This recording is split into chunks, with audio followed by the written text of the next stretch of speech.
Δεν μπορεί να όντως να ποναγεί ο ώμος του, αλλά γενικά δεν παίρνει την ευθύνη. Πιστεύω. Μπράβο. Δεν παίρνει την ευθύνη. Το πάθαινε και όταν ήταν και στη Κόκκινο, δεν θέλει να πάρει την ευθύνη του best of.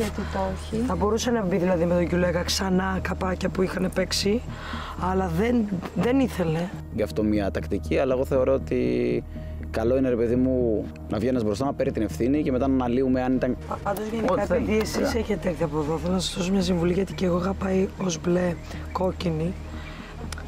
Αυτό για τα σχόλια, Γιάννη, σε εσένα που λένε. Είναι λογικό να παθιαστείς με την ομάδα σου και είναι λογικό να θέλεις να κερδίσεις. Προσπαθείς να κερδίσεις ένα έπαθλο, προσπαθείς να κερδίσεις το να μείνεις. Αυτό ακριβώς. Αφού έξω τα λέμε. Υπάρχει πιθανότητα και να ψηφιστείς, υπάρχει πιθανότητα και να μην φας.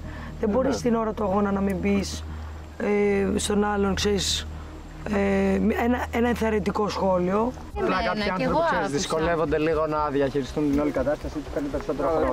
Εντάξει, είναι σαν να μου πεις. Αυτό σου λέω. Απλά εσύ είσαι δυνατός χαρακτήρας. Το τι είπα, τι έκανα, τι έκανα. Αυτό είναι. Επειδή προσπαθούμε να κερδίσουμε, η εξέδρα παίζει ρόλο. Εγώ σου καταλαβαίνω, Γιάννη. Η εξέδρα παίζει ρόλο και άμα το πάμε έτσι, άμα δηλαδή ήμασταν παρέα, ξέρεις, και βοηθάγαμε ένας τον άλλον, με την ίδια λογική, ας πούμε, αύριο εσείς θα λέγατε μην φέρουμε πόντους, γιατί μπορεί ενδεχομένως να ψηφιστεί η Χρύσα.